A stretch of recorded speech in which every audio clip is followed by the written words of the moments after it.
Happy learning everyone. In this video, we have revised the entire reading of cash flow statements part 1 from FSA subject of CFA level 1.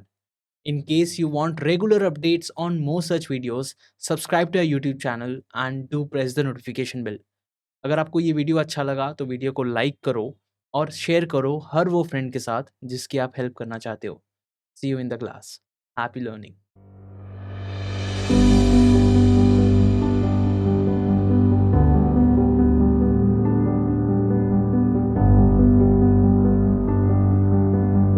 Happy learning everyone. Welcome to today's class. I hope all of you are doing good. आज की class में discussion को आगे बढ़ाने से पहले एक बार quickly revise करते हैं पूरा कैश फ्लो स्टेटमेंट्स वाला रीडिंग को. देखिए, लास्ट क्लासेस में हम लोग ने सीखा था कि किस तरीके से हम इनकम स्टेटमेंट और बैलेंस शीट का प्रिपरेशन करते हैं. तो वहाँ पे हमने क्या देखा था कि सर इनकम स्टेटमेंट और बैलेंस शीट का जो प्रिपरेशन होता है वो तो एक्रूअल सिस्टम ऑफ अकाउंटिंग के हिसाब से होता है. मतलब अगर हमने किसी को सामान सेल किया है और उससे हमको अभी तक कैश मिला नहीं है पर फिर भी हम उसको अपना सेल रिकॉर्ड कर सकते हैं. ठीक उसी तरीके से अगर हमने कोई एक्सपेंसेस इनकर किया है, एक्सपेंसेस एक्रू हो गया है पर हमने अभी तक उसके लिए कोई भी कैश पेमेंट नहीं किया है, फिर भी हम उसको उन एक्सपेंसेस को अपने बुक्स ऑफ अकाउंट्स में, अपने प्रॉफिट एंड लॉस अकाउंट में रिकॉर्ड कर सकते हैं. तो डोंट यू थिंक कि एक ऐसा स्टेटमेंट का नीड आया जो हमको बता सके कि एक्चुअल में हमने साल में कितना कैश कमाया है और कितना कैश खर्चा किया है. मतलब एक ऐसा स्टेटमेंट जो हमको पूरा डिटेल बताए हमारे कैश फ्लो पोजीशन के बारे में. इसीलिए हम कैश फ्लो स्टेटमेंट का भी प्रिपरेशन करते हैं. रिकॉल करो अपना एग्जांपल सेंटा लिमिटेड का कि सेंटा लिमिटेड ने अपनी कंपनी की सेल को 1000 सीआर तक तो पहुंचा दिया था क्रेडिट में गुड सेल कर करके, पर जब सेंट्रा लिमिटेड की मॉम ने उससे 4 सीआर मांगा तो उसके पास नहीं था. सोचिए, 1000 सीआर की कंपनी, ऐसी कंपनी जिसका सेल 1000 सीआर का है, वो 4 सीआर का लिक्विड कैश नहीं दे पाया. तो कैश फ्लो स्टेटमेंट को बनाने से, एनालाइज करने से हमको पता चलता है कि एक्चुअल में कंपनी के पास कितना कैश बैलेंस है, कंपनी का कैश फ्लो मैनेजमेंट किस तरीके से एग्जीक्यूट होता है. सबसे पहले हमने देखा था कि कैश फ्लो स्टेटमेंट एक ऐसा स्टेटमेंट है जिसका बेसिस ऑफ प्रिपरेशन क्या है, cash basis, not accrual basis जो हमने इनकम स्टेटमेंट में पढ़ा था. ठीक है, इसलिए नाम आया कैश स्टेटमेंट. फिर आया इट्स अ फ्लो स्टेटमेंट, मतलब ये हमको इन्फॉर्मेशन देता है पूरे कैश इनफ्लोज एंड आउटफ्लोज का over the period. Balance sheet क्या है, एज ऑन डेट इन्फॉर्मेशन है, मतलब जिस दिन आप बैलेंस शीट बनाओगे उसी दिन का खाली आपको एसेट्स एंड लायबिलिटीज के बारे में वो बताता है. It's not a flow statement, but cash flow statement पूरे साल भर के कैश बैलेंसेस में जो भी मूवमेंट आया है उसके बारे में अपन को बताता है ओवर द पीरियड. फिर कैश फ्लो स्टेटमेंट से हमको कुछ क्वेश्चंस आंसर होते हैं. सबसे पहला सर कि क्या हमारे बिजनेस ऑपरेशंस ने इनफ कैश जनरेट किया है. दूसरा, क्या हमारे पास इतना कैश है कि हम हमारे एग्जिस्टिंग डेट को पे कर सके. क्या हमको और कैश लेने की दरकार है और डेट लेने की दरकार है to finance our business operations. क्या हमारे पास सफिशिएंट कैश है हमारे इन्वेस्टर्स को पे करने के लिए. ये सारे क्वेश्चंस का आंसर हमको कैश फ्लो स्टेटमेंट्स देता है.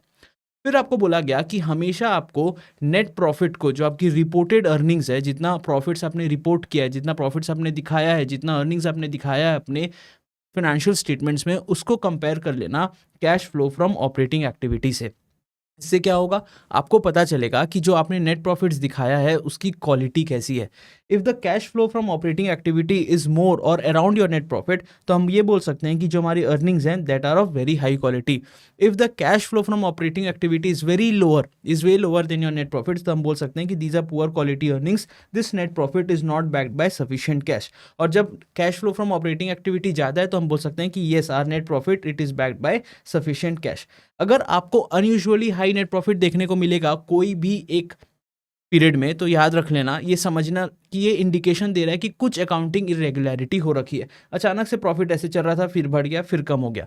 तो आइडेंटिफाई करो कि क्यों आपको इतना इरेगुलर प्रॉफिट देखने मिला, क्यों इतना अनयूजुअली हाई नेट प्रॉफिट देखने मिला. Is it because of a genuine business reason और is it because of an actual accounting irregularity. Example भी देखा था, अगर हमने नेट प्रॉफिट दिखाया 1000 से का और cash flow from operating activity आया 800 सीआर का, तो हम बोल सकते हैं कि हमारी जो अर्निंग्स है वो बहुत हाई क्वालिटी अर्निंग्स है। सिमिलरली अगर हमारे नेट प्रॉफिट आया 1000 सीआर का, but cash flow from operating activity खाली 40 सीआर का देखने मिला, मतलब it's a very poor quality earnings, this earning is not backed by sufficient cash. Cash flow statements में 3 कंपोनेंट होते हैं, हमने पढ़ा था, cash flow from operating activity, cash flow from investing activity and cash flow from financing activity. Cash flow from operating activity में sir सारे cash transactions record होते हैं जो day to day business operation से रिलेटेड होते हैं।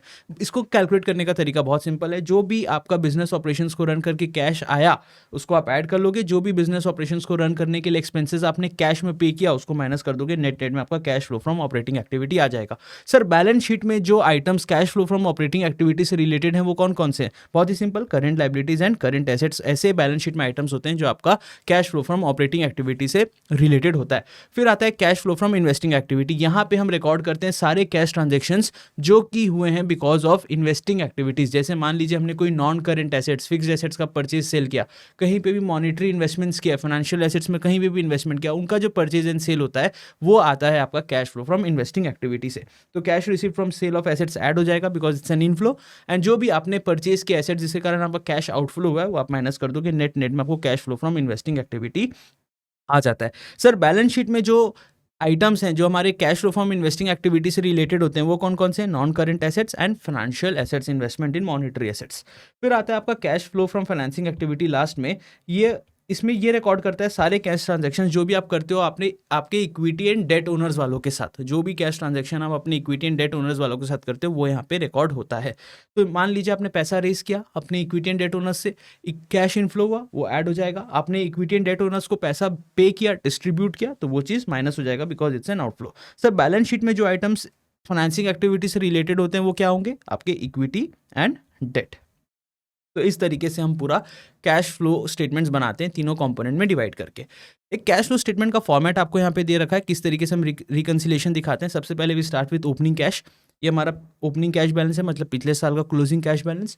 फिर हम देखते हैं कि कैसे कैसे मूवमेंट आया है कैश फ्लो में ड्यूरिंग द ईयर, इसको हम 3 पार्ट्स में दिखाते हैं। एक होता है cash flow from operating activity, investing activity and then financing activity. ये 3 चीज़ अपन को दिखाते हैं कि total cash flows during the year, इस साल का कितना कैश फ्लो हुआ है, एंड जब इसको अपन ऐड कर देते हैं तो अपने पास आ जाता है क्लोजिंग कैश बैलेंस। तो साल के स्टार्टिंग में इतना कैश था, फिर ड्यूरिंग द ईयर इतना कैश और जनरेट हुआ, एंड क्लोजिंग कैश बैलेंस मेरे पास इतना बचा। इस तरीके से हम कैश फ्लो स्टेटमेंट में एक रिकंसिलेशन दिखाते हैं। जब भी बैलेंस शीट आइटम्स के बैलेंसेस में कोई चेंज आता है तो वो आपको इंडिकेट करता है कि कोई कैश मूवमेंट आया होगा, एंड ये हमारे लिए रेलेवेंट हो जाता है in making cash flow statements.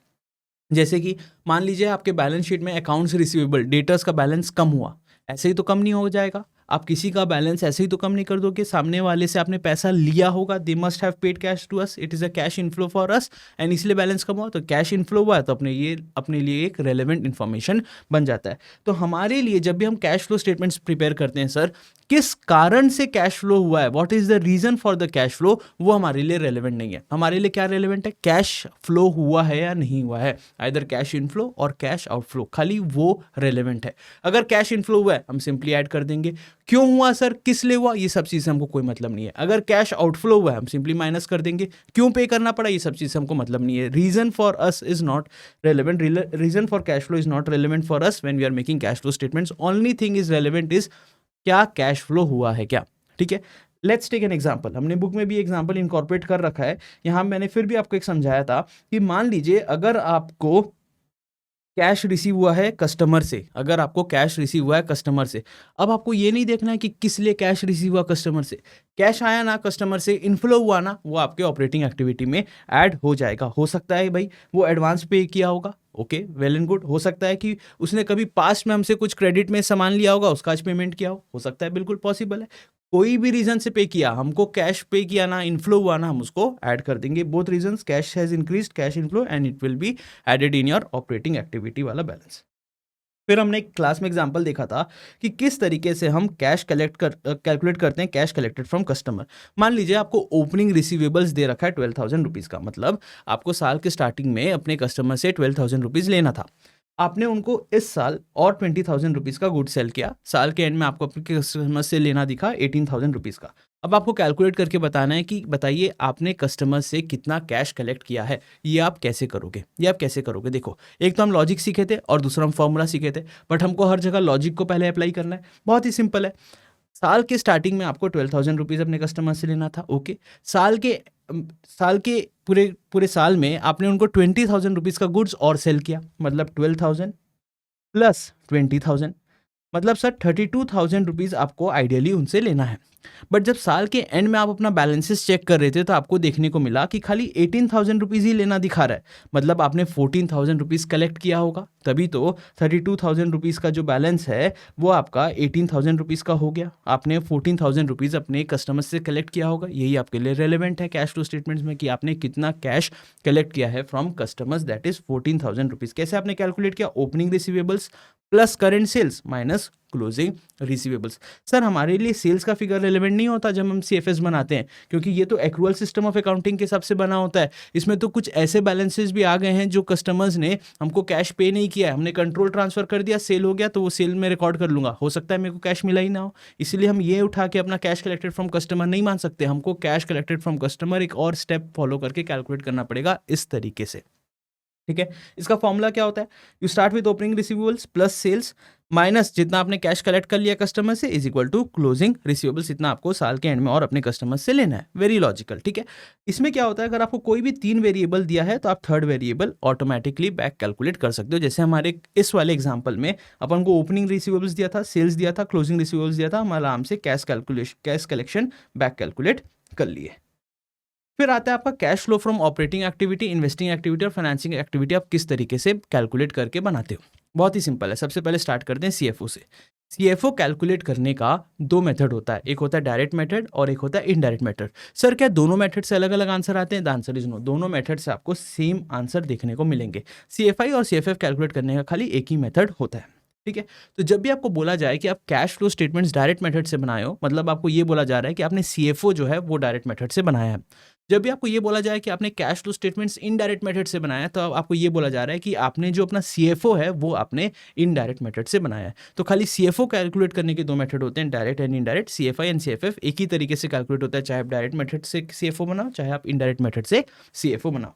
फिर आपके इजीनेस के लिए, ईज ऑफ अंडरस्टैंडिंग के लिए सीएफए इंस्टीट्यूट ने आपको एक चीज़ क्लैरिफाई कर दिया कि जहाँ पे भी आपको cash flow from operating activity देखने मिले या फिर ऑपरेटिंग कैश फ्लोज देखने मिले या फिर कैश फ्लो फ्रॉम ऑपरेशंस देखने मिले, all these 3 are one and the same thing. हम ये लेवल 1 की ईज ऑफ अंडरस्टैंडिंग के लिए चीज़ को एज्यूम करते हैं, ठीक है, कि operating cash flows CFO and cash flow from operations these are one and the same thing. इसको आपको cash flow from operating activity ही मानना है। जहाँ पे भी सर कैश इनफ्लो हुआ, जो उसको अपन बोलते हैं it's a source of cash, यहाँ से मेरे को कैश आता है इनफ्लो और उस चीज़ को आप ऐड करते हो। जहाँ पे भी आपका कैश यूज हुआ या फिर ब्लॉक हुआ, उसको आप बोलते हैं भाई इसके कारण मेरा कैश आउटफ्लो होता है, उसको आप हमेशा कैश फ्लो स्टेटमेंट्स में नेगेटिव साइड में दिखाते हो। ये चीज़ को आपको हमेशा ध्यान रखना पड़ेगा। अब देखिए कि सीएफओ कैसे कैलकुलेट होता है डायरेक्ट मेथड से। बहुत ही स्ट्रेट फॉरवर्ड है, बहुत ही स्ट्रेट फॉरवर्ड अप्रोच है। जो भी आपके day to day business operations वाले आइटम्स होते हैं, अगर उन आइटम्स के कारण आपको कैश इनफ्लो हुआ उसको आप ऐड कर दोगे, अगर उन आइटम्स के कारण आपको कैश आउटफ्लो हुआ उसको आप सब्ट्रैक्ट कर दोगे। सर एक फॉर्मेट दिखा दीजिए कि किस तरीके से डायरेक्ट मेथड से सीएफओ कैलकुलेट होता है। तो ये आपके सामने एक फॉर्मेट है, ठीक है। सबसे पहले आप क्या करते हो, जो भी आपको इनफ्लो हुआ बिजनेस ऑपरेशंस को रन करके उसको आपने ऐड कर दिया। इनफ्लो किससे होता है सर? कस्टमर से ही होता है, वही हमको पेमेंट देके जाते हैं। कोई भी बिजनेस में इनफ्लो कहाँ से होता है? कस्टमर्स को जब आप गुड्स एंड सर्विसेज सेल करते हो वहीं से इनफ्लो होता है। तो हमने सबसे पहले क्या लिया, कैश कलेक्टेड फ्रॉम कस्टमर्स, इसको हमने ऐड कर दिया। फिर बिजनेस ऑपरेशंस को रन करके जो भी हमको पेमेंट करना पड़ा कैश में वो हम सब माइनस करते जाएंगे। जैसे सप्लायर्स को पेमेंट किए माइनस कर दिया, एम्प्लॉयज़ को पेमेंट किए माइनस हो गया, जो भी हमने इंटरेस्ट पेड किया वो माइनस कर दिया, जो भी हमने टैक्सेस पे किया वो माइनस कर दिया, एंड बाकी अदर बिजनेस एक्सपेंसेस जो भी हमने कैश में पे किया था वो माइनस कर दिया। जब इस कैश कलेक्टेड से हमने जो भी कैश पेड माइनस कर दिया, नेट में हमारे पास सीएफओ आ गया। बहुत ही सिंपल एंड डायरेक्ट वे है, इससे अपन को एक बहुत अच्छी इजी और डायरेक्ट अंडरस्टैंडिंग मिलती है हमारे बिजनेस ऑपरेशंस के बारे में। कोई लेमैन को भी अगर आप ये फॉर्मेट दिखाओगे तो वो आराम से इसको समझ पाएगा कि अच्छा कंपनी ने साल में इतना कैश कलेक्ट किया है और यहाँ पे किया है, नेट में कंपनी के पास इतना कैश बचा होगा बिजनेस ऑपरेशंस को रन करने के कारण, ठीक है। तो ये बहुत ही सिंपल एंड ईजी अंडरस्टैंडिंग देता है, इसलिए अपन इसको डायरेक्ट मेथड बोलते हैं। डायरेक्ट मेथड का स्टार्टिंग पॉइंट क्या होता है? Cash collected from customer. Cash collected from customer sir कैसे कैलकुलेट करना है यह भी हमने देखा भी था और डिटेल वे में मैं आपको बस एक बार रिवाइज करवा भी दूंगा। जब भी आप सीएफओ कैलकुलेट करते हो डायरेक्ट मेथड से तो आपको एक चीज़ का ध्यान देना है कि जो भी नॉन कैश आइटम्स हैं उनको आप इग्नोर कर देना और जो भी नॉन ऑपरेटिंग आइटम्स हैं उनको भी आप इग्नोर कर देना। सर क्यों? देखिए आप क्या कैलकुलेट कर रहे हो, CFO. Cash flow from operating activity, मतलब इसमें खाली ऑपरेटिंग आइटम्स लेना है, नॉन ऑपरेटिंग आइटम्स नहीं लेना चाहिए, उसको आपको इग्नोर कर देना चाहिए, तो इसलिए ये इग्नोर हो गया। फिर हम क्या कैलकुलेट कर रहे हैं, कैश कितना आया और कैश कितना गया। तो जो नॉन कैश आइटम्स है क्या उसका कोई यहाँ पे रेलेवेंस है क्या, द आंसर इज नो, तो इसको भी हम इग्नोर यहाँ पे कर देते हैं, जैसे डेप्रिसिएशन हुआ, एमोटाइजेशन हुआ, इम्पेयरमेंट हुआ। सर एक एक करके आपको cash collected from customer, cash paid to supplier, cash paid to employees calculate करना होगा, और फिर आप इस फॉर्मेट में डालोगे तो आपके पास सीएफओ आएगा। हर एक एक पॉइंट के ऊपर हमने क्लास में इंडिविजुअली एक एक क्वेश्चन किया हुआ है, हर एक एक पॉइंट के ऊपर हमने क्लास में इंडिविजुअली एक एक क्वेश्चन किया हुआ है, ये आप हमारी बुक से देख लेना। सबसे पहले देखते हैं, एक बार मैं आपको सिखा भी देता हूँ कि कैश कलेक्टेड फ्रॉम कस्टमर्स कैसे कैलकुलेट करते हैं, एक बार रिकॉल कर लो। सबसे पहले हम क्या करते थे सर हम स्टार्ट करते थे रेवेन्यू फिगर से, हम profit and loss account statement खोलते थे, कैश कलेक्टेड फ्रॉम कस्टमर से जो भी रिलेटेड आइटम था पीएनएल का उसको हम लिख लेते थे। सर कौन सा आइटम रिलेटेड है, सर रेवेन्यू फिगर रिलेटेड होता है, उसको हमने लिख लिया 22,000 रुपीज़ पॉजिटिव साइन के साथ, because it's an item of income, इसलिए हम इसको पॉजिटिव साइन के साथ लिख देते हैं। फिर हम जाते हैं सर हमारे बैलेंस शीट में और देखते हैं रेवेन्यू से रिलेटेड कौन कौन से आइटम्स होते हैं, कैश कलेक्टेड फ्रॉम कस्टमर से रिलेटेड बैलेंस शीट में कौन कौन से आइटम्स होते हैं। तो हमको देखने मिला, एक होता है अकाउंट्स रिसीवेबल और एक होता है डिफर्ड रेवेन्यू, मतलब अनअर्न्ड रेवेन्यू। ये दो आइटम्स आपके रेवेन्यू और कैश कलेक्टेड फ्रॉम कस्टमर से रिलेटेड होते हैं। फिर हमको देखना है कि जो एसेट साइड वाले बैलेंसेज हैं इनमें इंक्रीज आया डिक्रीज आया, और लाइबिलिटी साइड वाले बैलेंसेज में इंक्रीज आया डिक्रीज आया, ये हमको देखना है। मान लीजिए अगर एसेट इंक्रीज हुआ है तो हम उस बैलेंस को सब्ट्रैक्ट कर देंगे, अगर एसेट डिक्रीज हुआ है तो हम उस बैलेंस को ऐड कर देंगे, अगर लाइबिलिटी इंक्रीज हुई है तो हम उस बैलेंस को ऐड कर देंगे, और अगर लाइबिलिटी डिक्रीज हुई है तो हम उस बैलेंस को सब्ट्रैक्ट कर देंगे। ये आपका मास्टर ट्रिक है जो आपको हर जगह काम आएगा पूरे कैश फ्लो स्टेटमेंट्स में। सर अगर हम एग्जाम में भूल जाएं तो हमको क्या याद करना है, आपको कुछ नहीं करना है, आपको एक चीज़ का जाप करना है, क्या, सियाराम सियाराम सियाराम सियाराम आपको बोलना है। सियाराम कैसे बोलेंगे सर, देखिए subtract increase in asset, subtract increase in asset, जैसे ही आप बोल दोगे सब्ट्रैक्ट इंक्रीज इन एसेट, अब बाकी चीज ऑटोमेटिकली बना लोगे। सर एसेट की इंक्रीज को हमने सब्ट्रैक्ट किया, मतलब एसेट की डिक्रीज को हम ऐड करेंगे। सर अगर एसेट की इंक्रीज को सब्ट्रैक्ट करते हैं तो लाइबिलिटी इंक्रीज को क्या होगा, उल्टा होगा, ऐड कर देंगे, लाइबिलिटी की डिक्रीज को हम सब्ट्रैक्ट कर देंगे। तो एक चीज भी अगर आपको याद होगी सब्ट्रैक्ट इंक्रीज इन एसेट, तो ऑटोमेटिकली आप बाकी चीज इसके हिसाब से बना सकते हो। तो यहाँ पे हमने क्या किया, सबसे पहले हमने रेवेन्यू का फिगर लिख लिया 22,000। फिर हमने देखा कि बैलेंस शीट में कौन कौन से आइटम्स हैं जो रेवेन्यू से रिलेटेड है, तो पता चला एक अकाउंट्स रिसीवेबल है और एक डिफर्ड रेवेन्यू है, ये एसेट है ये लाइबिलिटी है। तो हमने सबसे पहले एसेट का एडजस्टमेंट किया। देखिए पिछले साल आपका अकाउंट्स रिसीवेबल था 7,000 का, इस साल हो गया 12,000 का, आपका एसेट जो है वो बढ़ जाएगा, वो बढ़ गया, मतलब आप इसके बैलेंस को सब्ट्रैक्ट कर दोगे आपके रेवेन्यू से। तो हमने 22,000 में 5,000 रुपीज़ को सब्ट्रैक्ट कर दिया। फिर हमने देखा लाइबिलिटी साइड में कुछ है क्या, हाँ सर है, लाइबिलिटी डिक्रीज हुई है। देखिए 3,000 की लाइबिलिटी अब 1,000 रुपीज़ की हो गई। लाइबिलिटी डिक्रीज होती है तो हम क्या करते हैं, लाइबिलिटी डिक्रीज होती है तो हम उसको सब्ट्रैक्ट करते हैं, तो सर उसको फिर हमने सब्ट्रैक्ट कर दिया 2,000 रुपीज़ बैलेंस को। 3,000 का 1,000 हुआ है, मतलब there is a change of 2,000 rupees, इस 2,000 रुपीज़ के चेंज को हम माइनस कर देंगे, वो हमने माइनस कर दिया हमारे रेवेन्यू से। आ गया हमारे पास कैश कलेक्टेड फ्रॉम कस्टमर। हमने क्लास में बहुत देर इसके ऊपर अंडरस्टैंडिंग ली थी, इससे रिलेटेड सारे क्वेश्चंस को किया भी था। इस तरीके से हम बाकी चीज़ें कैलकुलेट कर लेंगे हमारे फॉर्मेट में। कैश कलेक्टेड फ्रॉम कस्टमर ऐसे होगा, फिर सेम तरीके से सेम लॉजिक को यूज़ करके हम cash paid to suppliers calculate करेंगे, ऐसे बाकी आइटम्स को कैलकुलेट करके हमारे पास सीएफओ आ जाता है। एक चीज़ आपको ध्यान रखना है, you will repeat the process for all other items likewise, ठीक है। एक चीज़ आपको ध्यान रखना है कि जब भी आप इनकम स्टेटमेंट वाले इनकम वाले आइटम से स्टार्ट करते हो, जैसे कि रेवेन्यू हुआ तो आप पॉजिटिव फिगर से उसको लिखते हो। जब भी आप एक्सपेंस वाले आइटम से स्टार्ट करते हो तो हमेशा आपको इसको नेगेटिव में लिखना पड़ेगा। लेट्स से आपको कैलकुलेट करना था कैश पेड टू सप्लायर्स, तो आप क्या चीज़ से स्टार्ट करते थे सर, रिकॉल करो, आप स्टार्ट करते थे कॉक से, कॉस्ट ऑफ गुड सोल्ड से। तो कॉस्ट ऑफ गुड सोल्ड वाले फिगर को आपको नेगेटिव में लिखना पड़ेगा। देखिए कॉग्स हमको ऐसे नेगेटिव में लिखना है, तो जब भी हम एक्सपेंस साइड वाले आइटम से पिकअप करेंगे, उसको स्टार्ट करेंगे, तो हम उसको नेगेटिव में लिखेंगे और बाकी उस तरीके सिमिलर तरीके से सिया का एडजस्टमेंट करते हैं। सिमिलरली जब हम रेवेन्यू साइड वाले आइटम से, इनकम साइड वाले आइटम से स्टार्ट करते हैं तो हम उसको पॉजिटिव में लिखते हैं। ये चीज़ आपको ध्यान देना है, इसमें काफ़ी सारे स्टूडेंट सिली मिस्टेक करते हैं, ये मिस्टेक मत करना। एक क्लास में मैंने आपको यहाँ पे एक छोटा सा सिनॉप्सिस बना के दे दिया था कि कौन से चीज़ से क्या आइटम रिलेटेड होता है। कैश कलेक्टेड फ्रॉम कस्टमर से रेवेन्यू रिलेटेड होता है प्रॉफिट एंड लॉस अकाउंट में, एंड बैलेंस शीट में वो accounts receivable and earned revenue related होता है। फिर कैश पेड टू सप्लायर से कॉग्स रिलेटेड होता है, PNL item, and balance sheet में inventory and accounts payable related होता है। Similarly other expenses paid in cash से प्रॉफिट एंड लॉस अकाउंट में अदर एक्सपेंसेस उठा लेना, एंड बैलेंस शीट में उनका prepaid expenses and expenses payable का कोई अगर एडजस्टमेंट होगा तो वो कर लेना। Interest expenses interest paid in cash, इसलिए आप कैसे कैलकुलेट करोगे, आप प्रॉफिट एंड लॉस अकाउंट से इंटरेस्ट एक्सपेंस पिक करोगे एंड बैलेंस शीट से आप इंटरेस्ट पेबल को पिक करोगे। तो likewise you can do all adjustments for all these items. ठीक है, आपको आपका cash flow from operating activity इसमें से मिल जाएगा। एक बात जो यहाँ पे ध्यान रखनी थी वो ये थी कि जब भी आप एक्सपेंस साइड वाले आइटम से स्टार्ट करते हो तो उसको आपको नेगेटिव में लिखना है, जब भी आप रेवेन्यू साइड वाले आइटम से स्टार्ट करते हो, इनकम साइड वाले आइटम से स्टार्ट करते हो, तो वो आपको पॉजिटिव में लिखना है। अब अपन देखेंगे कि CFO हम इनडायरेक्ट मेथड से कैसे कैलकुलेट करते हैं। CFO हम इनडायरेक्ट मेथड से ये एजम्पशन लेके स्टार्ट करते हैं कि जो भी हमने नेट प्रॉफिट कमाया है इस साल, वो हमने पूरा बिजनेस ऑपरेशंस को रन करके कमाया है और पूरा आपने कैश में कमाया है। पर क्या ये एजम्पशन सही है क्या? The answer is no sir, ये एजम्पशन 100% सही नहीं है। ये हमने इस एग्जांपल में देखा भी था। अगर हम मान भी लेते हैं कि हमारा पूरा 100% ट्रांजेक्शन्स कैश में हुआ है, तो भी जो हमारा नेट प्रॉफिट यहाँ पे रिपोर्ट होता है that is very different from our actual cash balance. Sir क्यों? क्योंकि इस नेट प्रॉफिट को कैलकुलेट करने के लिए बहुत सारे ट्रांजेक्शन्स ऐसे होते हैं जो इस नेट प्रॉफिट में माइनस या प्लस हुए हैं, जो कि हमने कैश में इनकर ही नहीं किया है। जैसे कि डेप्रिसिएशन एक्सपेंस आपका नेट प्रॉफिट के कैलकुलेशन के टाइम माइनस होता है, बट क्या डेप्रिसिएशन के कारण कोई कैश आउटफ्लो हुआ क्या? The answer is no. इसीलिए आपका जो एक्चुअल कैश बैलेंस है वो डिफरेंट हो जाता है। तो नेट प्रॉफिट में हमको, अगर हम नेट प्रॉफिट के असम्पशन से स्टार्ट करें कि ये पूरा अमाउंट हमने कैश में कमाया और बिजनेस ऑपरेशंस को रन करके कमाया, तो वो सही नहीं होगा। उसमें हमको कुछ तो एडजस्टमेंट करना पड़ेगा। क्या क्या एडजस्टमेंट करना है वो हमें यहाँ पे देखना है। Even if we start with an assumption कि हमने पूरा नेट प्रॉफिट कैश में कमाया है, still this assumption will need some adjustment, and हमको एडजस्टमेंट करना है नॉन कैश आइटम्स का, नॉन ऑपरेटिंग आइटम्स का, and current assets and current liabilities वाले आइटम्स का। तो इनडायरेक्ट मेथड में क्या होता है, हम नेट प्रॉफिट से स्टार्ट तो करते हैं, हम ये एज्यूम तो करते हैं कि ये नेट प्रॉफिट हमने पूरा बिजनेस ऑपरेशंस को रन करके कैश में कमाया है, बट वो एजम्पशन वैलिड नहीं होता। उसमें हमको 3-4 चीज़ों का एडजस्टमेंट करना होता है।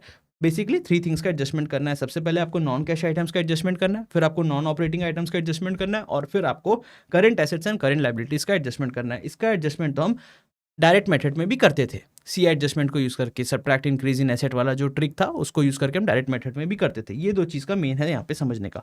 ये 2 आइटम को कैसे एडजस्ट करोगे? सर नॉन कैश आइटम्स में आपको एक कंट्ररी व्यू लेके एडजस्टमेंट करना है। डेप्रिसिएशन नेट प्रॉफिट को कैलकुलेट करने के टाइम आपने क्या किया था सर? माइनस किया था। अभी वापस उसको ऐड बैक कर दो। अपोजिट व्यू लेना है, अपोजिट व्यू लेना है। जितने भी नॉन कैश एक्सपेंसेस हैं नेट प्रॉफिट को कैलकुलेट करने के टाइम वो माइनस किए होंगे, उनको आप वापस ऐड बैक कर दो, रिवर्स कर दो ट्रांजेक्शन को। जितने भी नॉन कैश गेन्स हैं उनको सब्ट्रैक्ट कर दो। सिमिलरली जितने भी नॉन ऑपरेटिंग लॉसेज हैं वो यहाँ क्यों आ गए भाई? हम तो cash flow from operating activity calculate कर रहे हैं, नॉन ऑपरेटिंग लॉसेज तो कहीं और आने चाहिए, इन्वेस्टिंग और फाइनेंसिंग में, यहाँ नहीं आने चाहिए, इसलिए यहाँ पे ऐड बैक कर दिया। आपने यहाँ से क्यों माइनस किया था?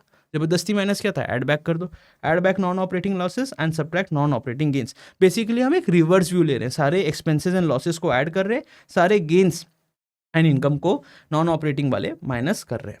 और फिर आप current assets and current liabilities का कैसे एडजस्टमेंट करोगे? ये तो हमने देखा हुआ है, सेम मास्टर ट्रिक को यूज करेंगे जो हमने पहले देखा हुआ था।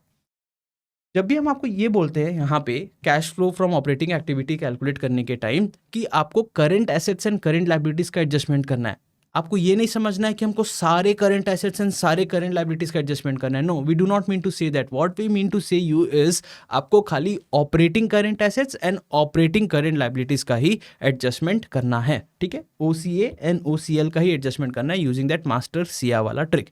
एंड इसी एडजस्टमेंट्स को हमने वर्किंग कैपिटल एडजस्टमेंट्स भी बोलते हैं। जब भी आप current assets and current liabilities का एडजस्टमेंट करते हो तो इसको आपको बोला जाता है adjustment for working capital. Exam में कहीं दिया होगा adjustment for working capital, confuse नहीं होना क्या बोल रहा है। सिंपली ये बोल रहा है कि current assets and current liabilities का एडजस्टमेंट करो। सर टेक्निकली क्या ये पूरा वर्किंग कैपिटल एडजस्टमेंट है? द आंसर इज नो, नहीं है। क्योंकि हमने तो पढ़ा था कॉर्पोरेट इश्यूज वाले चैप्टर सब्जेक्ट में कि वर्किंग कैपिटल का क्या मतलब होता है। वर्किंग कैपिटल का मतलब होता है change in current assets and current liability, CA minus CL। But यहाँ तो अपन खाली OCA माइनस OCL कर रहे हैं, यहाँ तो हम खाली OCA एंड OCL का एडजस्टमेंट कर रहे हैं। फिर भी हम इसको नाम देते हैं sir adjustment for working capital, even though it is not 100% working capital adjustment. तो कैश फ्लो स्टेटमेंट्स में वर्किंग कैपिटल कैलकुलेट करने का फॉर्मूला थोड़ा बदल जाता है। वो CA माइनस CL नहीं रहता, वो खाली OCA माइनस OCL होता है, खाली operating current assets minus operating current liabilities. इससे रिलेटेड मैंने आपको क्लास में एक क्वेश्चन भी करवाया था, जो मैं आपको एक बार यहाँ पे रिकॉल करवा दूंगा। सर इनडायरेक्ट मेथड से CFO कैलकुलेट करने का फॉर्मेट कैसा दिखता है, वो कुछ इस तरीके से दिखेगा। सबसे पहले you start with net profit, फिर आप नॉन कैश आइटम्स वाला एडजस्टमेंट करते हो, नॉन कैश एक्सपेंसेस को ऐड बैक कर लेते हो, नॉन कैश इनकम को माइनस कर लेते हो। फिर आप क्या करते हो, नॉन ऑपरेटिंग आइटम्स वाले एडजस्टमेंट करते हो। किस तरीके से, नॉन ऑपरेटिंग लॉसेस को आप ऐड बैक कर लेते हो, नॉन ऑपरेटिंग गेन्स को माइनस कर देते हो। फिर आप सिया वाला एडजस्टमेंट कर लेते हो सारे current assets and current liabilities का। किस तरीके से, ऑपरेटिंग, खाली ऑपरेटिंग करंट एसेट्स का एडजस्टमेंट करना है, सारे करंट एसेट्स का एडजस्टमेंट नहीं करना है सर। यहाँ पे ऑपरेटिंग करंट एसेट्स को आप ऐड कर लेते हो। ऑपरेटिंग करंट एसेट अगर डिक्रीज हुआ है तो ऐड होगा, इंक्रीज हुआ है तो माइनस होगा, subtract increase in asset. Similarly operating current liability अगर इंक्रीज हुई है तो ऐड हो जाएगी, ऑपरेटिंग करंट लायबिलिटी अगर डिक्रीज हुई है तो माइनस हो जाएगी। और फिर आप डिफर्ड टैक्स का भी यहाँ पे एडजस्टमेंट करते हो। अगर डिफर्ड टैक्स एसेट है और डिक्रीज हुआ है तो ऐड होगा। सेम सिया वाला एडजस्टमेंट, अगर इंक्रीज हुआ है तो माइनस हो जाएगा, सब्ट्रैक्ट इंक्रीज इन एसेट। आपको इस चीज़ को याद रखना है, एसेट जहाँ जहाँ भी इंक्रीज होगा माइनस हो जाएगा, जहाँ जहाँ भी डिक्रीज होगा वो यहाँ पे ऐड हो जाता है, उसी का अपोजिट भी हम लायबिलिटी में ले लेते हैं। इस तरीके से आपका पूरा जो है इनडायरेक्ट मेथड से cash flow from operating activity calculate हो जाएगा। इसके ऊपर भी हमने क्लास में एक एग्जांपल क्वेश्चन किया हुआ है। फिर आपका जो स्टैंडर्ड्स हैं, जो आपके स्टैंडर्ड्स हैं वो आपको बोले कि हम एनकरेज करते हैं कि आप CFO जो है वो डायरेक्ट मेथड से बनाइए।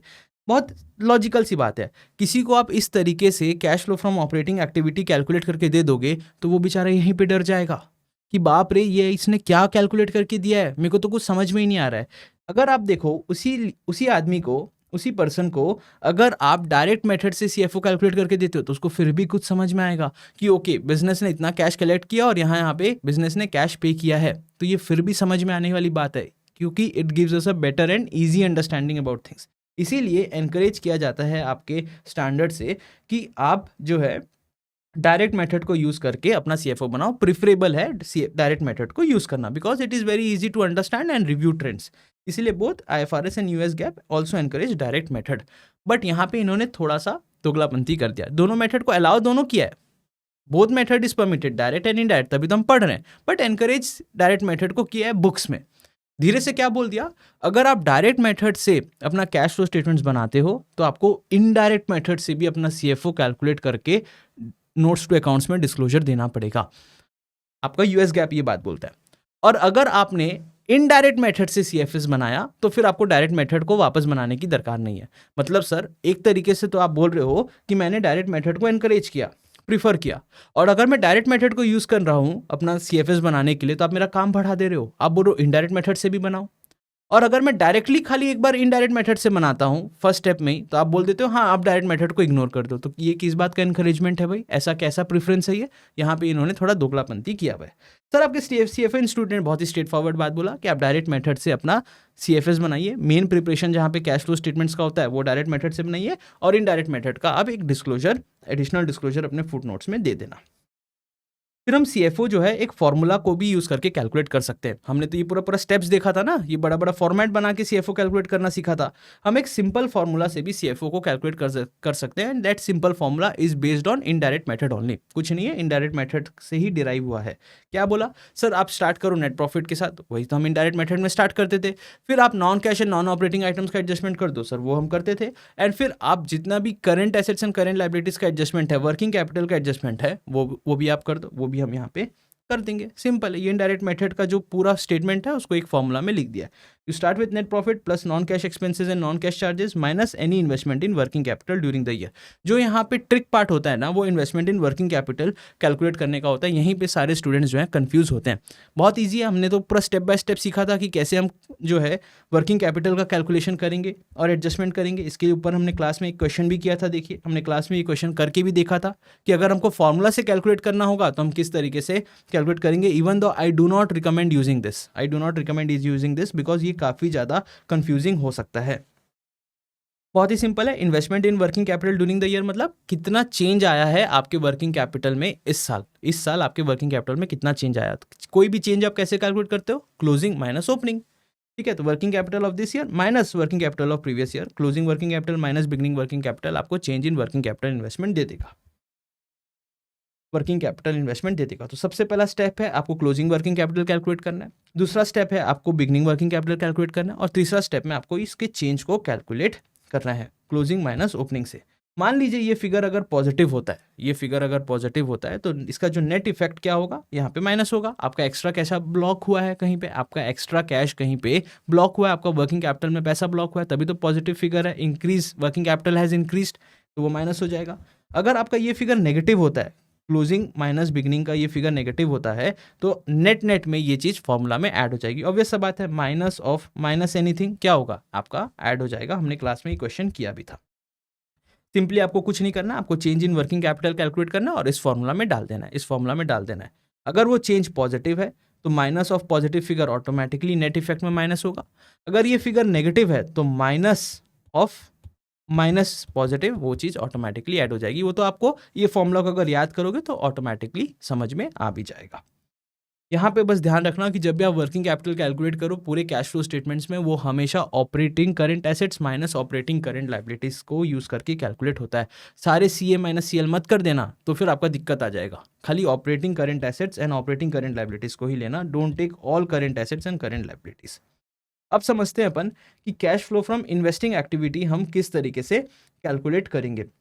देखिए, cash flow from investing activity में सारे वो ट्रांजैक्शंस रिकॉर्ड होते हैं जो भी आपका रिलेटेड है purchase and sale of asset से and purchase and sale of financial assets, investment से। ठीक है, क्वेश्चन क्या है ना, आपको ये चीज़ें डायरेक्टली नहीं देता, इसीलिए अपन को कैलकुलेट करना पड़ता है और फिर उसको यूज़ करके CFI कैलकुलेट करना पड़ता है। क्वेश्चन आपको कैश फ्लो का अमाउंट डायरेक्टली नहीं देता, आपको ये कैलकुलेट करना पड़ता है। क्वेश्चन को रीड करके आपको आइडेंटिफाई करना होगा कि क्या कोई एसेट का परचेज सेल हुआ है क्या, सबसे पहले ये आइडेंटिफाई करो। और अगर एसेट का परचेज सेल हुआ है तो उसका कैश फ्लो अमाउंट क्या है, उसका कैश फ्लो इंपैक्ट क्या है, ये आपको कैलकुलेट करना है। Cash flow because of this purchase and sale of asset. Question will not give you this information, you have to calculate it. Sir कैसे करेंगे, डोंट वरी, हमारे पास इसके लिए भी एक सॉल्यूशन है। बहुत ही अच्छी ट्रिक है, बहुत ही अच्छी ट्रिक है। ये ट्रिक है, ये मैंने बुक में ऑलरेडी आपको बना के दे रखी है, अगर किसी ने नोट नहीं किया डू नॉट वरी। ठीक है, ये है हमारी ट्रिक। ट्रिक क्या है कि हम सबसे पहले एक एसेट अकाउंट बनाते हैं, डेबिट साइड लेफ्ट साइड में और क्रेडिट राइट साइड में, तो बनता ही है इस तरीके से। जो भी आपका ओपनिंग बैलेंस होगा वो हम लेफ्ट साइड में रिकॉर्ड करेंगे। सबसे पहला स्टेप नंबर 1, इसलिए मैंने यहाँ 1 लिख के आइडेंटिफाई करवा दिया आपको। सबसे पहला स्टेप हमको क्या करना है, हमको ओपनिंग बैलेंस जो है वो रिकॉर्ड करना है लेफ्ट साइड में। फिर आपको क्लोजिंग बैलेंस, ये सारी चीज़ आपको क्वेश्चन में दी होगी, closing balance of that asset वो आपको यहाँ पे रिकॉर्ड करना है। और कौन सा वाला सर ओपनिंग, कौन सा वाला क्लोजिंग, नेट वाला बैलेंस आपको लेना है। ग्रॉस अमाउंट दिया रहेगा, एक्यूमुलेटेड डिप्रिसिएशन दिया रहेगा और आपको एक नेट अमाउंट दिया रहेगा। तो हमको क्या करना है, हमको ये नेट अमाउंट वाला जो opening balance and closing balance है इनको रिकॉर्ड करना है। ये हमने रिकॉर्ड कर दिया। फिर कोई ऐसी चीज जो हमारे एसेट की वैल्यू को इंक्रीज करती है वो आप लेफ्ट साइड में डेबिट साइड में रिकॉर्ड कर दोगे। Anything which increases the asset value record on this side. कोई ऐसी चीज सर जो हमारे एसेट के वैल्यू को कम करती है वो आप क्रेडिट साइड में राइट साइड में रिकॉर्ड करोगे। जैसे कि डेप्रिसिएशन हुआ, डेप्रिसिएशन क्या करता है, आपके एसेट की वैल्यू को कम करता है, तो आप सबसे पहले डेप्रिसिएशन का फिगर भी यहाँ पे लिख दोगे। अगर आपने कोई एसेट परचेज किया है तो जितने में परचेज किया है वो आप इस साइड लिख देना, आपको बैलेंसिंग फिगर मिल जाएगा। बैलेंसिंग फिगर आपको मिल जाएगा, carrying value of the asset sold during the year. जो भी आपने एसेट सेल किया उसका आपके बुक्स ऑफ अकाउंट्स में क्या कॉस्ट था, आपके बुक्स ऑफ अकाउंट्स में क्या वैल्यू था, वो आपको मिल जाएगा एज अ बैलेंसिंग फिगर। मान लीजिए अगर आपको ये वैल्यू दिया है और आपको बोला गया कि एसेट परचेज कितना हुआ है उसका बैलेंसिंग फिगर निकाल के दो, तो वो भी आप निकाल लोगे। एसेट परचेज किया मतलब सर कैश आउटफ्लो हुआ, आपको एक इंडिकेशन मिल गया। एसेट आपने सेल किया मतलब सर कैश इनफ्लो हुआ है, ये आपको एक इंडिकेशन मिल जाएगा। तो इस तरीके से आप एसेट अकाउंट बनाओगे और बैलेंसिंग फिगर कैलकुलेट करने की कोशिश करोगे, क्या हमने एसेट परचेज किया या फिर हमने एसेट सेल किया। मान लीजिए पता चला कि आपने 8 rupees worth of asset sale किया है, मतलब जो एसेट आपने सेल किया है उसका कैरिंग वैल्यू ₹8 का था। तो ये क्या आपका 8 रुपीज़ कैश इनफ्लो है क्या? The answer is no. The answer is no. ये यहाँ पे स्टूडेंट्स कॉमन सिली मिस्टेक करते हैं, ये यहाँ पे स्टूडेंट्स कॉमन सिली मिस्टेक करते हैं। जब भी आपको carrying value of the asset sold मिलता है तो वो कैरिंग वैल्यू आपका कैश इनफ्लो नहीं है, वो carrying value plus profit and loss का एडजस्टमेंट वो आपका कैश इनफ्लो हो जाता है। When the asset is sold cash inflow तो आया है, बट किस अमाउंट से आया है वो आपको एक बार और कैलकुलेट करना पड़ेगा। आप इस फॉर्मेट को यूज़ करके कैरिंग वैल्यू निकालोगे ऑफ द एसेट सोल्ड, और उसमें फिर आप प्रॉफिट एंड लॉस का एडजस्टमेंट करोगे। मान लीजिए आपने प्रॉफिट में सेल किया है, तो कैरिंग वैल्यू में उस प्रॉफिट अमाउंट को ऐड कर देना, आपको आ जाएगा कि कितना सेल प्रोसीड्स है, कितना आपके पास कैश इनफ्लो हुआ है due to sale of asset. Similarly अगर आपने लॉस में सेल किया इस एसेट को, तो कैरिंग वैल्यू से उस लॉस अमाउंट को माइनस कर देना, तो आपको आ जाएगा कि कितना सेल प्रोसीड्स है। If the asset is sold as loss, आप उस लॉस को कैरिंग वैल्यू से माइनस कर दोगे। सिंपल लॉजिक से सोचो कि मान लो आपको बोला गया कि 10 रुपीज़ वर्थ ऑफ एसेट था, आपने उसको 6 रुपीज़ के प्रॉफिट में सेल किया, तो बताओ तो कितने रुपीज़ में सेल किया? सर 16 रुपीज़ में सेल किया। एसेट का कॉस्ट था 10 रुपीज़ और मैंने उसको 6 रुपीज़ प्रॉफिट में सेल किया, मतलब मैंने उसको 16 रुपीज़ में सेल किया होगा, तभी तो मेरे को 6 रुपीज़ का प्रॉफिट मिला। 10 रुपीज़ की चीज़ को मैंने 16 में सेल करी, तभी तो मुझे 6 रुपीज़ का प्रॉफिट मिला। So gain amount will be ₹6 and sale amount will be ₹16। तो आपको एसेट को सेल करके कितना कैश इनफ्लो हुआ है? What is the cell proceed? Sir 16 rupees का मेरे पास इनफ्लो हुआ है। ये हमारे लिए रेलेवेंट हो जाता है कैश फ्लो स्टेटमेंट्स को बनाने में, क्योंकि कैश फ्लो स्टेटमेंट्स को बनाने में तो हमको यही कैलकुलेट करना है ना कि कितना हमको इनफ्लो हुआ है और कितना हमको आउटफ्लो हुआ है ऑफ द कैश। सिमिलरली एक चीज और देखो कि मान लो अगर आपने 15 रुपीज़ का एसेट 3 रुपीज़ के लॉस में सेल किया, मतलब सर 15 रुपए की चीज़ को मैंने 3 रुपीज़ के लॉस में सेल किया, 3 रुपीज़ लॉस खा के सेल किया, मतलब कितने रुपीज़ में सेल किया होगा? सर 12 रुपीज़ में सेल किया होगा, तभी तो आपको 3 रुपीज़ का लॉस हुआ। 15 रुपए की चीज़ को आपने 12 रुपीज़ में सेल किया होगा, तभी तो आपको 3 रुपीज़ का लॉस हुआ। तो हमने कैसे कैलकुलेट किया कि मैंने कितने में सेल किया? Your carrying value minus your loss amount, आपको आ जाएगा कि 12 रुपीज़ में मैंने एसेट को सेल किया, cash receive from the sale of asset is ₹12। ठीक है, तो हमने देखा था क्लास में बहुत सारे इसके ऊपर क्वेश्चंस भी किए थे, बोथ गेन एंड लॉस के ऊपर।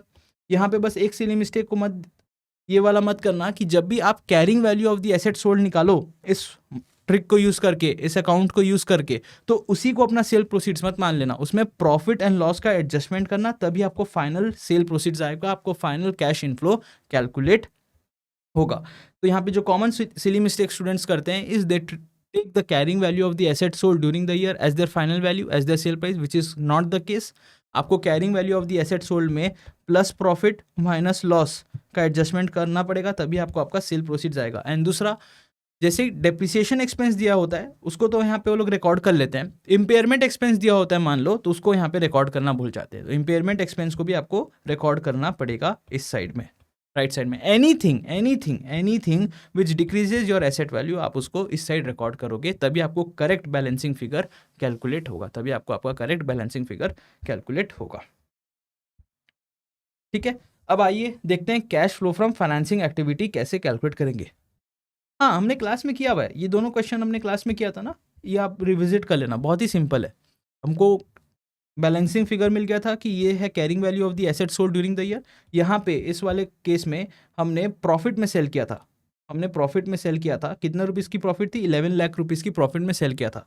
हमको पता चल गया कि जो कैरिंग वैल्यू था एसेट सोल्ड का वो 4 लाख रुपीज़ का था। हमने इस 4 लाख रुपीज़ के एसेट को 11 लाख रुपीज़ प्रॉफिट में सेल किया था, मतलब बताओ तो कितने में सेल किया होगा? सर 15 लाख रुपीज़ में सेल किया होगा। 4 लाख रुपीज़ की चीज़ को 11 लाख रुपीज़ प्रॉफिट ऐड करके सेल कर दिया, मतलब 15 लाख रुपीज़ में सेल किया होगा। तो cash inflow from sale of asset is ₹15 lakh. बहुत ही सिंपल है। यहाँ पे मेन जो चीज़ अपन को कैलकुलेट करनी रहती है और ध्यान देना रहता है ना, वो ये दो चीज़ें हैं कि क्या कोई एसेट का परचेज सेल हुआ है ये आइडेंटिफाई करना, और उस परचेज सेल के कारण क्या कैश फ्लो हुआ है वो आइडेंटिफाई करना है। तो ये दो तो सिंपल क्वेश्चंस हमने किए थे जो एग्जाम में आप एक्सपेक्ट कर सकते हो कि इस टाइप के क्वेश्चंस आते हैं। कैलकुलेट करने बोलता है कि cash receive from the sale of machinery क्या है, कैलकुलेट करके बताओ। और एक फुल फ्लेजेड क्वेश्चन भी किया था कि पूरा एक बैलेंस शीट लिया था और उससे हमने CFI कैलकुलेट किया था उस बैलेंस शीट का, वो भी हमने क्लास में किया हुआ है। आओ अब देखते हैं CFF कैसे कैलकुलेट होगा।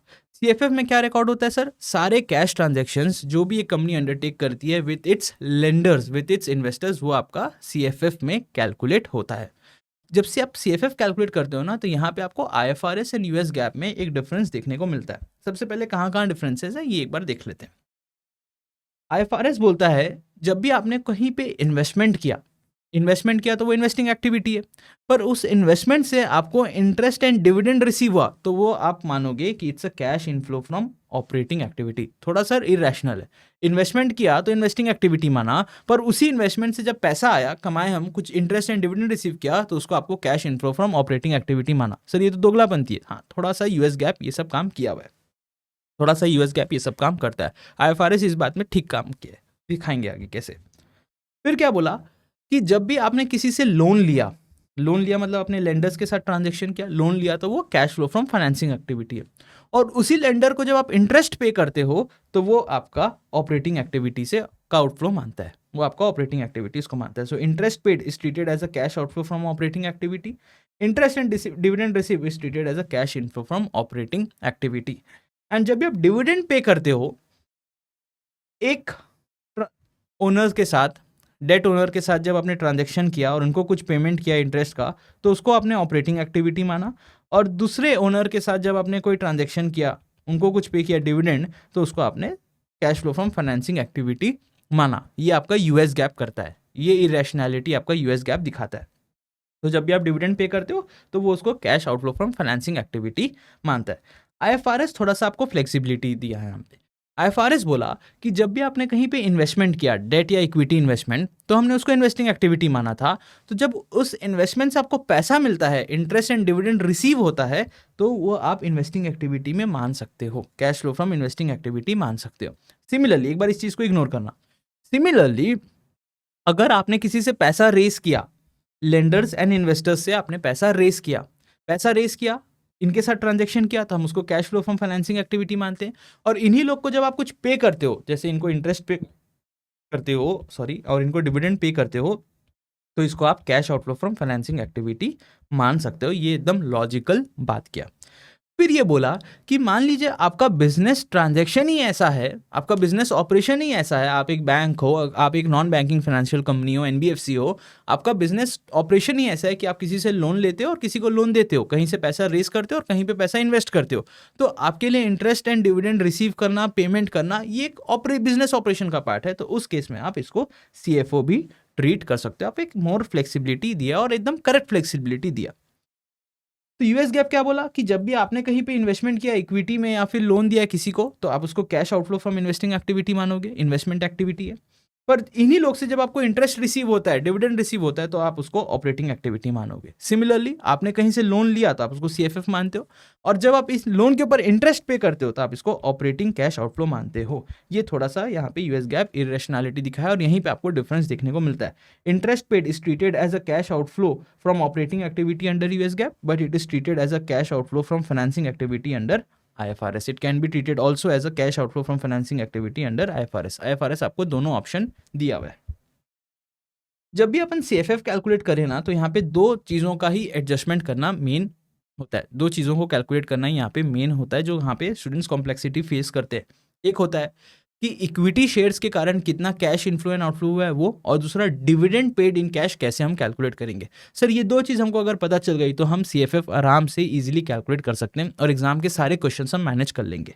हमने देखा भी था और क्लास में इसके ऊपर 2-3 क्वेश्चन भी किए हुए। क्वेश्चन तो मैं वापस नहीं करवाऊंगा रिवीजन क्लास में, ये आप खुद से रिकॉल कर लेना। अलग अलग केस सिनारियोस में बताया, पर यहाँ पे मैं छोटे छोटे एग्जाम्पल लेके एक बार आपको रिकॉल करवा देता हूँ।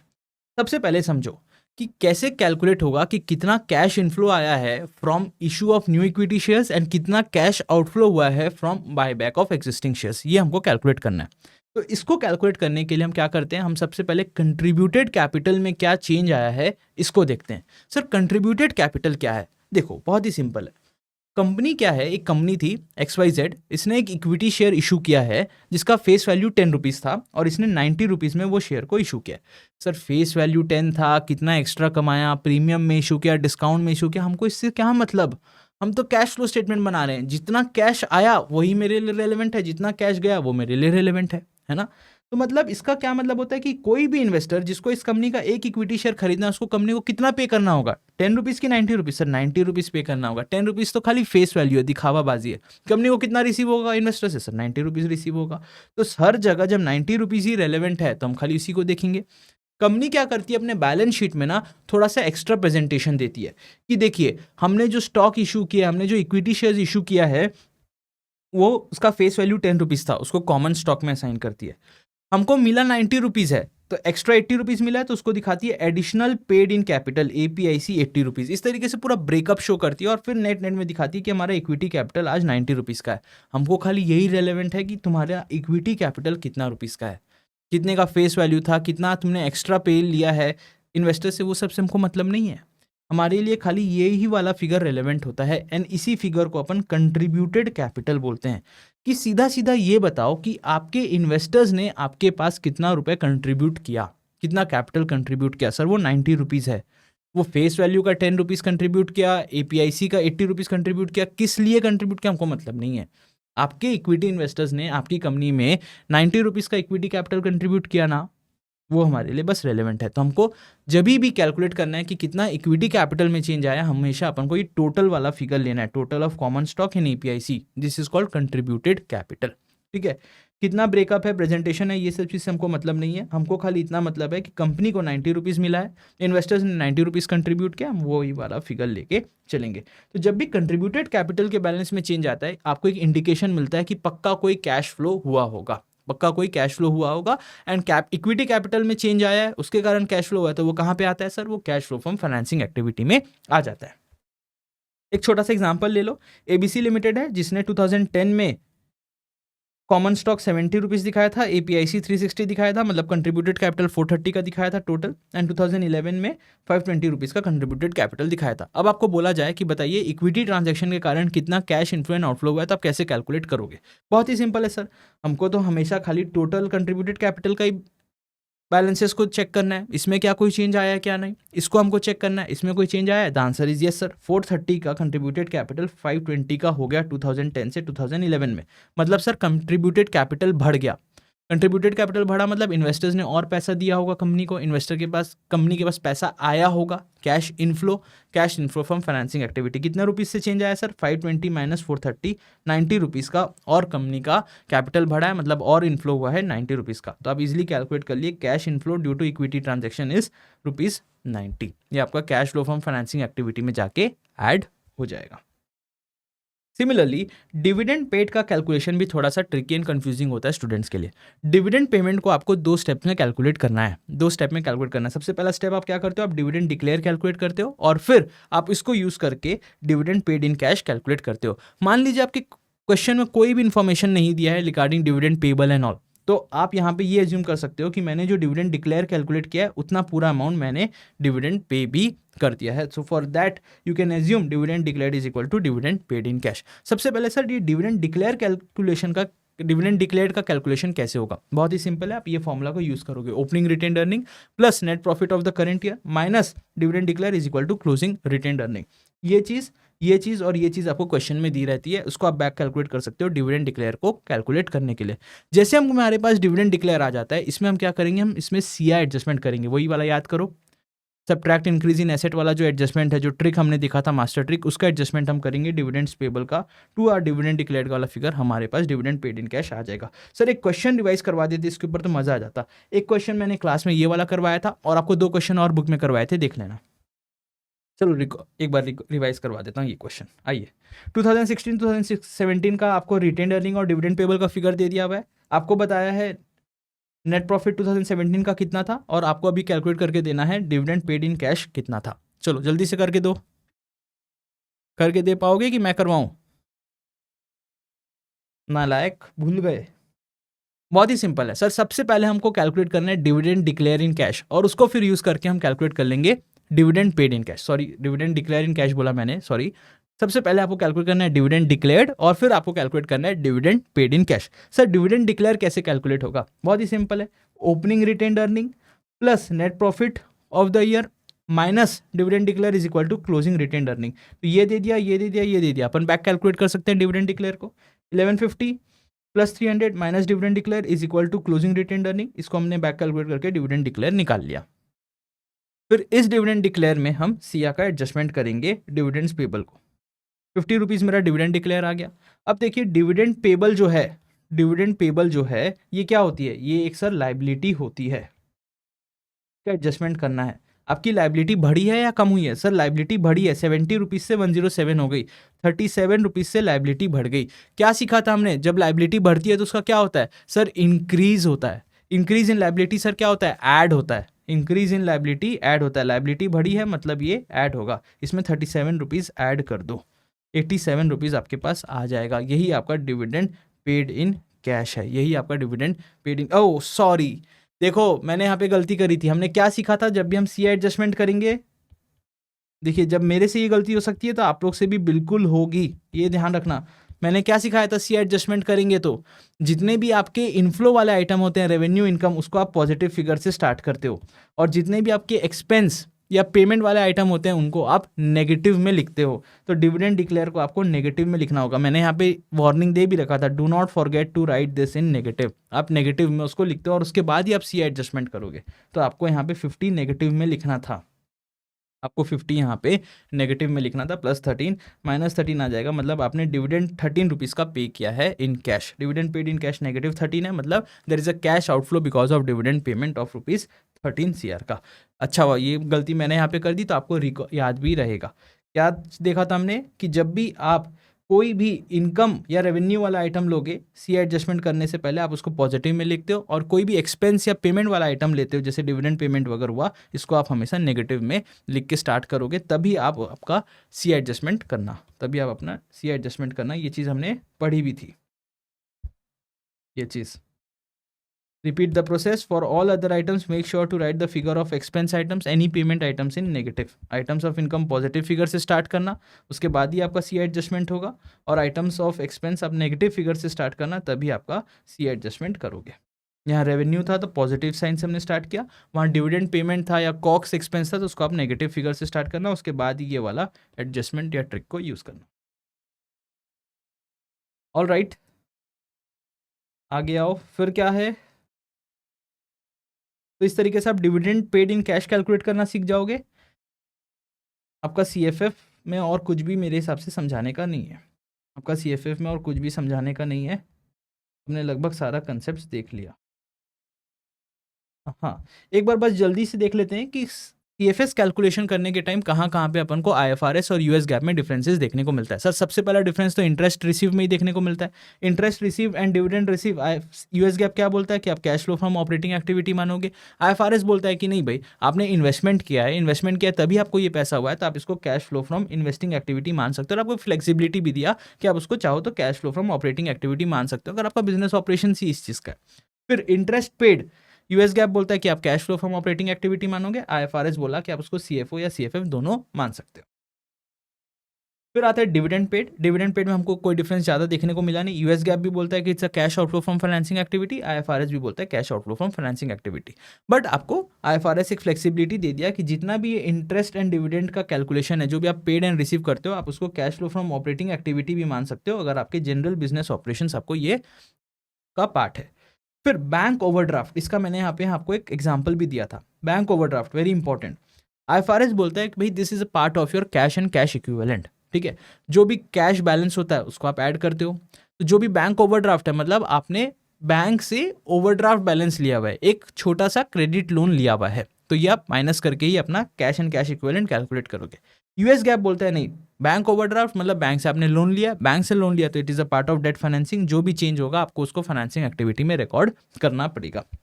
फिर आता है taxes paid. Taxes paid US gap में हमेशा आपका cash flow from operating activity का पार्ट है।